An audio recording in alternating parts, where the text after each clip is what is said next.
viewers that as Syria recovers from the fall of the Assad regime and Israeli strikes, the anger against Syria's former president, Hafez Assad, has not died down.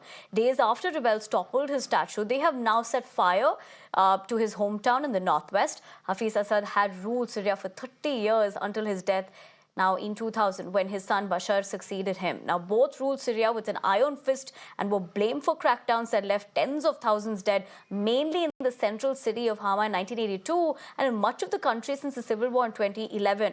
Rishabh, as you draw more perspective on this, we're also looking at a situation that is concerning. But what more can you tell us? Well, Syria is right now at a junction where Syria will have to decide which way they want to go.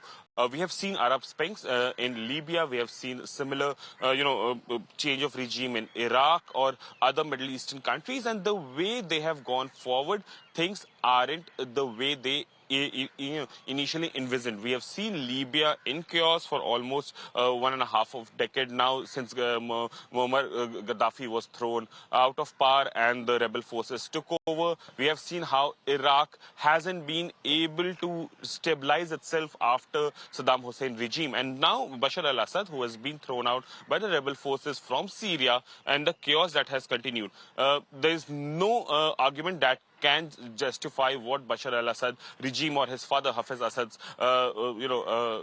regime has put Syria into a very authoritarian rule, a police state. And there are reporters who are on ground. There are reporters, and if I can name her, Clarissa Ward. I have worked with her at length in Afghanistan as well as in India as well, and I was speaking to her last night, and the way she described the situation on ground, it clearly showcases that the regime that has been overthrown was barbaric and deserved the way it has been ended. But having said on that note, now, I'll have to interject you there. But for the moment, thank you very much for joining us with more and also perspective as to what voices are also looking at this particular situation. But for